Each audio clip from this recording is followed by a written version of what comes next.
I'd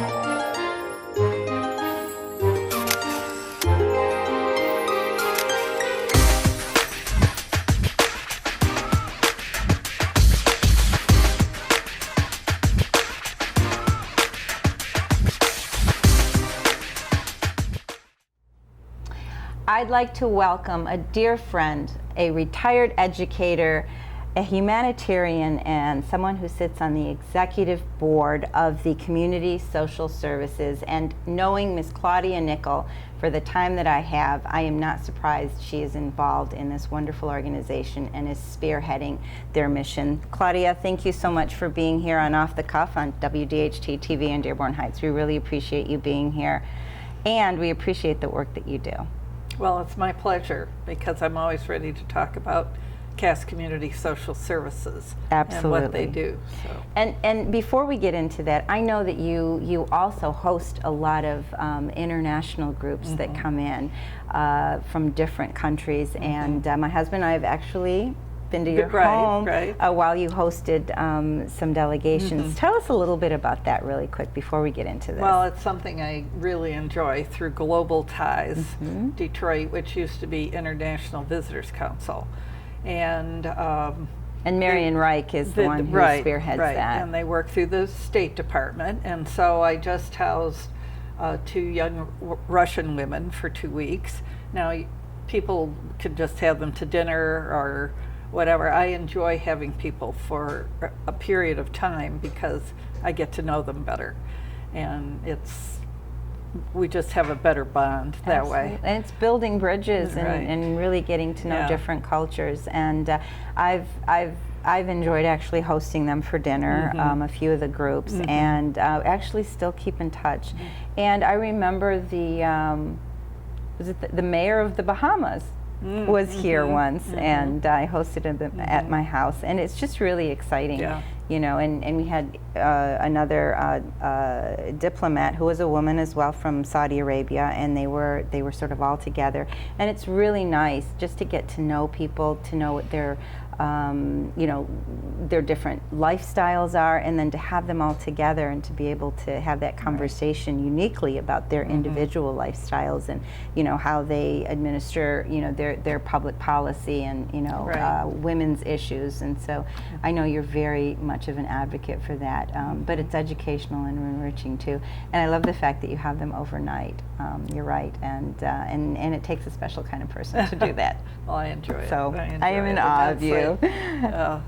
And when the 2 Russian girls were here, I had 5 Chinese visitors and their translator to dinner, and it was interesting listening to them sharing stories. You know, they come from somewhat repressive governments, and so sharing their experiences with that. So, and I'm sure it's very culturally enriching, you know, for them to see what we have here and look at the differences and what have you. So definitely learn from each other, and that's what it's about. It's about dialogue and understanding differences and understanding our similarities. And I hope that on a national level we can go back to appreciating that kind of thing. Breaking down stereotypes. Absolutely, absolutely, and learning about one another. Claudia, you are on the executive board of this wonderful organization, Cass Community Social Services. And they do some amazing things. I've done some reading about them, and it's a humanitarian organization and actually lending a hand to everyone that needs it. You have a hunger and food program, and I love what it says here. How does the soup kitchen serve meals that would normally be reserved for some of the finest restaurants in town? You know, it's one thing to give a hand, but it's also another to make sure that that's quality and that people feel like they're worth something and they're human beings, and what they are given is of quality as well. So tell us a little bit about that. We've been extremely fortunate to have Matt Prentice, who used to direct the Coach Insignia at the top of the Rensen, and he had a very wide array morels of restaurants that he had started up. And he's been working with Cass and really helping people to learn how to cook from scratch. So it's not that we don't get any foods perhaps from, Gordon Foods or whatever, but most of what is prepared is, as he says, right from scratch. So he's teaching people how to cook nutritiously and utilize what they can find. We have some wonderful things with a freight farm that was given to us by Ford Motor Company, and so it's a big semi truck that has been transformed into a hydroponic garden, and wow. It's really neat. So winter and summer, it and can that's be the utilized. nice thing. I mean, cool. we have urban gardens and so forth that we rely on, but in the winter, Yeah, it's hard. that's not an option. So lettuces, herbs, that type of thing come from the freight farm, and it's amazing to see. Oh, it is. Yeah, That sounds... you can pluck the lettuce right out of it. There's no dirt or anything, it's just It's clean. It's yeah, clean. you have to wash It's it very and nice. make sure. Yeah. So. Well, that's great. Yeah. So obviously, I mean, it's a dual role because they're learning how to cook and then they're utilizing the foods that they cook to actually feed Right. the hungry. So how many people come through the kitchen? Oh, we Do you serve know? over 70,000 meals a year. And so this is breakfast, lunch, dinner for people that are staying at CAS that are either there for our warming center in the Cold winter time. or that actually live in the apartments and other buildings at CAS community. One of the nice things also that Matt has instituted was a catering program. So you can't do create better. revenue. Yeah, Nice. and jobs, revenue, the whole bit. And he has just he's cooked for me on a couple of occasions for parties that I had, and a friend for a graduation party and so forth. And he just works with you. Whatever your budget is, then he figures out and works with you on what you'd like. And he employs these individuals right, as well. people from CAS. That's yes. wonderful. So they say, give a man a fish, he'll eat for a day. Teach him how to fish, he'll eat for a lifetime. So you sort of a double role here, which Right, I absolutely right. love. But is there any? Do you have to qualify to be part of this program, or These are people that earn less than $10,000 a year, generally speaking. Those that stay either in our tiny homes or in our apartments, whatever their income, they pay a third of their income toward housing, which then leaves them the other 2/3 for food and clothing and medical and other things that they need. So so they go through the vetting process as oh well. yeah. Okay. Absolutely. Yeah. Okay. There's the program we talked about a little bit off camera. It says the word community is a goal for much of what happens at the CAS activity center. So community, and this sort of engulfs the mental and physical health care of individuals. So what is that program about, and what does it offer? And again, is there a qualification for that? And how do you engage in helping people who need that mental the motto is support? fighting poverty, creating opportunity, and building community. So building community is an important part of this, so everybody feels invested, and we want people to have dignity. So at our activities center, that is set up, a lot of it for developmentally disabled, and they come and about, I think it's 34 of them work in CAS programming and make, say, $44 a month. So that gives them, the experience of working a job, getting a paycheck, feeling like they've earned their own money. And that will be anything from shredding. So we have document destruction that is open to anyone that wants to, break things down and have it shredded. And it's usually doctor's offices or law offices, that kind of people that have to have large amounts. So they pay for them to do that? Correct. Okay, correct. so that's and then another revenue builder. That paper is sent to Wisconsin, to a mill in Wisconsin, and that is turned into 200 new products that are 100%, up to 100% totally recyclable. So, and the developmentally disabled offers daytime care during the summer, because a lot of these people 18 to 26 don't have any place to go when school is out. Right. So they do different activities with them. They take field trips. They've been to the DIA and taken the Q line and to the Detroit Public Library and the Detroit Historical Museum and several others. And these places kindly waive their entry fee. And so it's been a real positive experience for them and for our developmentally disabled and people. So that is really an important part. Also at the activity center is where we offer medical care on Saturdays, and we have several doctors that are volunteer their time, and then they have recruited some Wayne State medical students that are also volunteering time. So what kind of health care do they provide? Well, primarily the big issues of people coming in are hypertension, pulmonary cardiac disease, diabetes. So hopefully they can be somewhat preventative. So how does that work if they come in and they're diagnosed with something?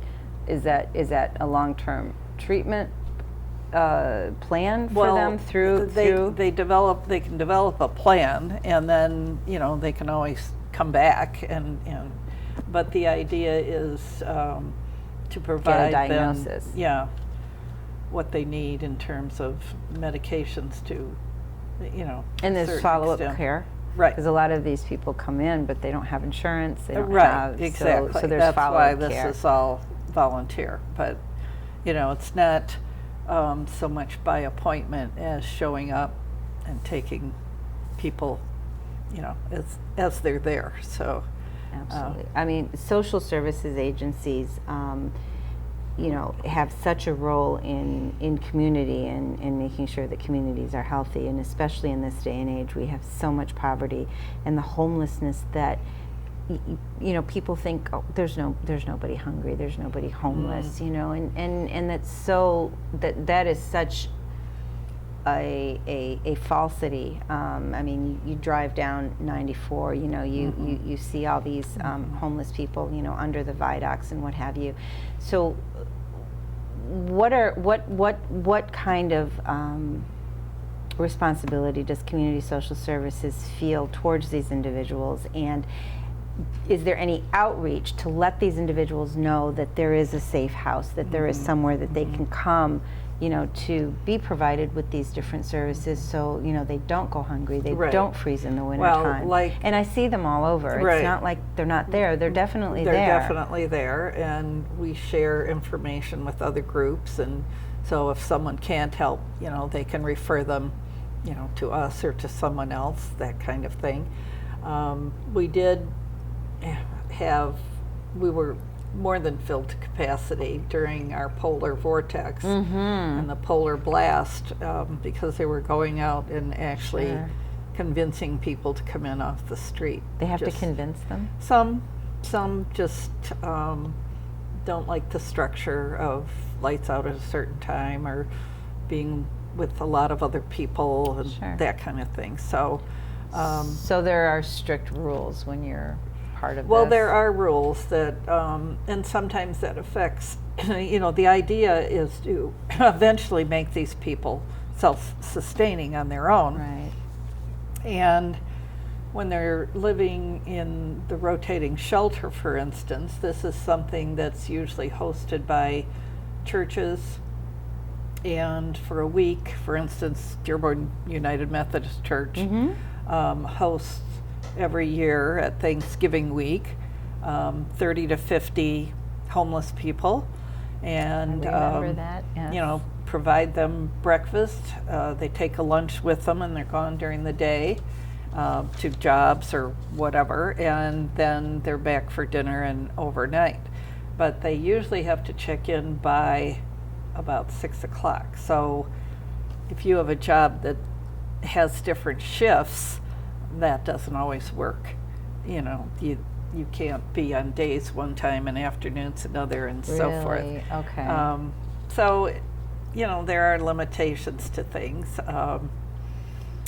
Transportation, of course, can be an issue because we don't have a good mass transit system here in the Detroit area, and we were trying to line them up with jobs out at the airport in the restaurant business, which is hurting for workers, and they could get the bus that's only $2 from Detroit to the airport, but they had to get from Cass, and the main campus now is at North John Lodge, at Webb if you're coming from the south, and Elmhurst is the exit if you're coming from north.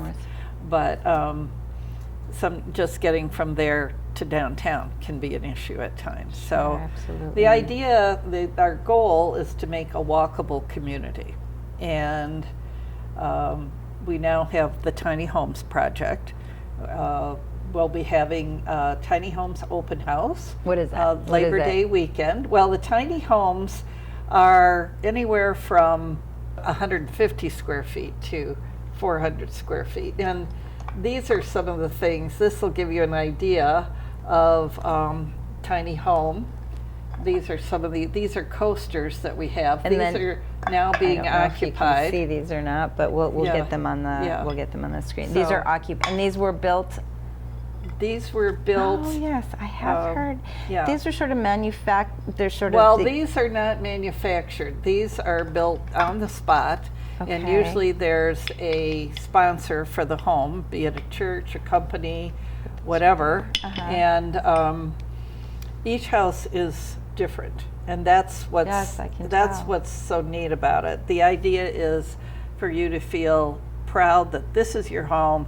It's not a ticky-tacky kind of, Right. you know, row house kind of thing. And people take great pride in planting flowers outside their homes because they can do that now. And as part of the Tiny Homes Project, there will be 25 in all. There are 13 now, and half those are occupied, maybe a little more than half. and everyone's already sort of assigned to all those homes.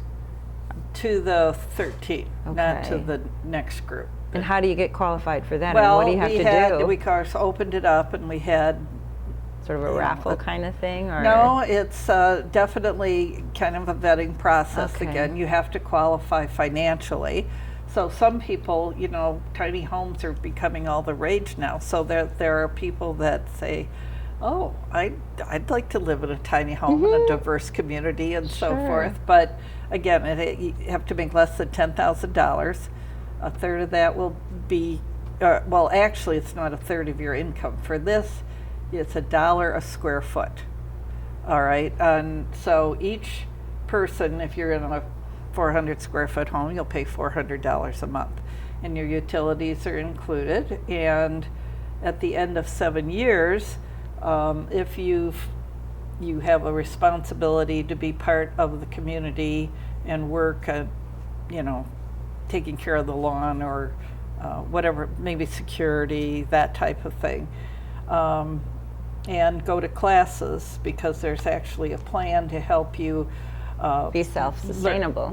learn how to Take care of work your yourself. finances, Right. what things are going to cost. And one gentleman that's living in one of the homes is the first home in 60 years he's ever lived in that they owned. Oh, I mean, God. you know, his family or whatever. Sure. And the idea is to be able to give people something that they can pass on, something that they can either, at the end of 7 years when it becomes theirs, sell and at a profit and move elsewhere if they want, or leave to their children or continue living there, and then they take over all the responsibilities. But we're only in like the third year, so far things have worked out well, and people are engaged and proud of their homes.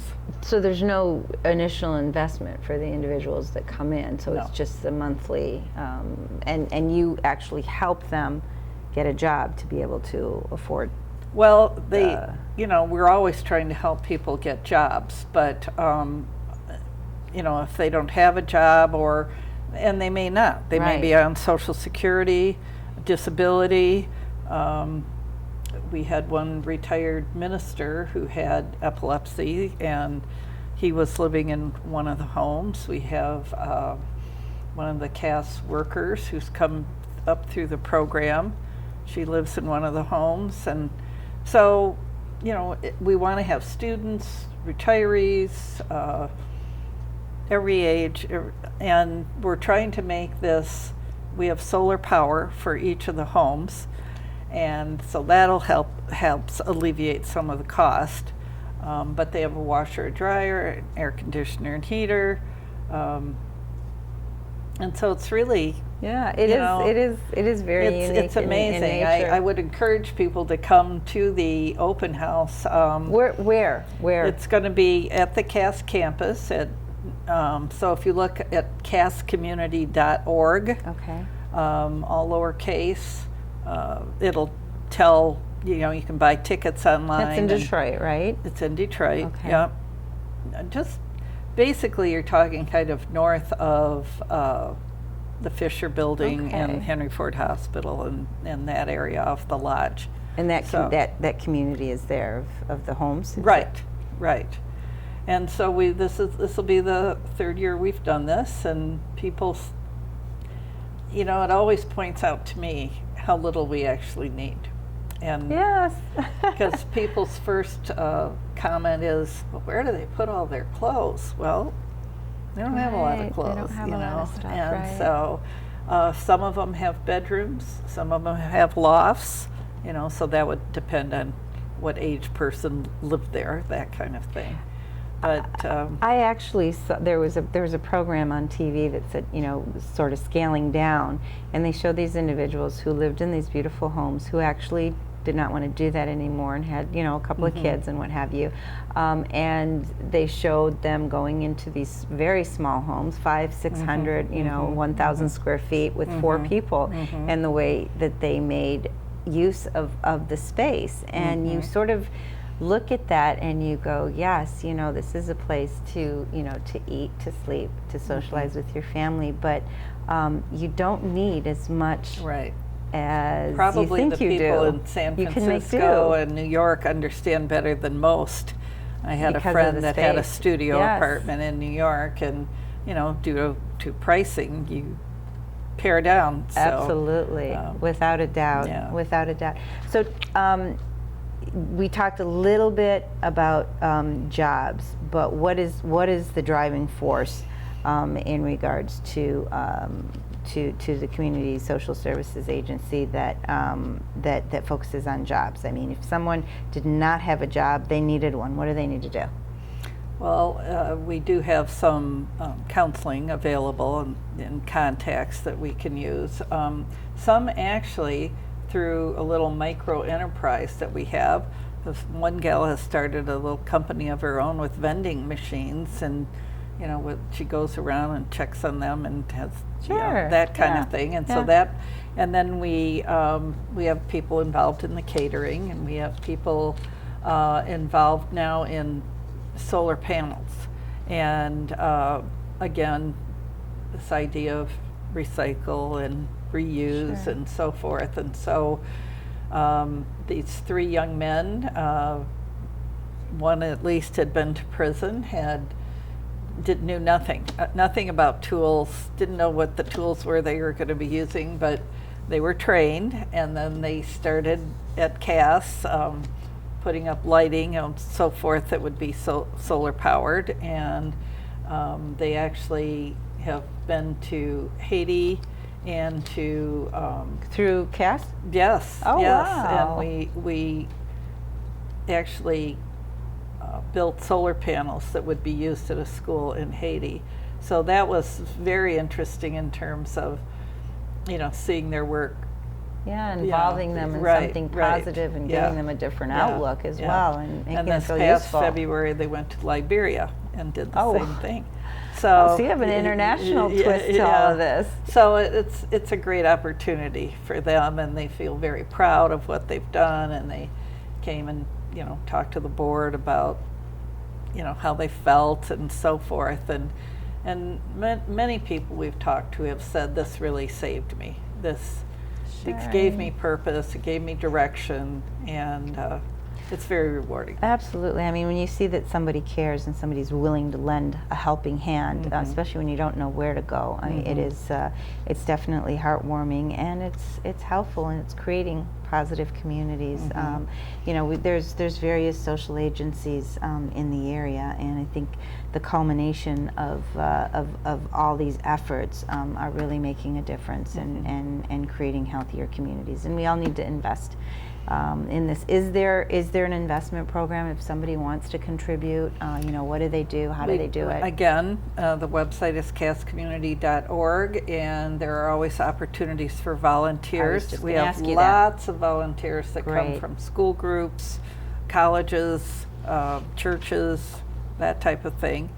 So if I wanted to volunteer, I'd just get on cascommunity.org and find out what I'm interested in and sign up for the program. And events that are coming up. So it would have our tour. We're having a golf scramble fundraiser on September 9th at Plum Hollow Country Club. So that's another thing people can participate in. If you like to golf anyway, come on out and do that. So Monday, September 9th, yeah. Plum Hollow Country Club. Well, definitely a wonderful organization, great initiative. Helping hands. That's what we need more of. And thank you for being part of that, Claudia. Thank you for being here on Off the Cuff with us and sharing this information with us. And again, cascommunity.org if you want to volunteer, if you want to contribute, if you just want to learn a little bit more, or if you want to go to the Tiny Houses event that is, when is this? Do you know? That is Labor Day weekend, so it will be Friday, Saturday, Sunday of Labor Day Friday, weekend. Saturday, Sunday of Labor Day weekend. And thank you for all you do with everything that you do. I've known you quite a while, and you're always doing some amazing, helpful things and reaching out to others. So thank you for that. And thank you all for being with us here on Off the Cuff. We will see you next time.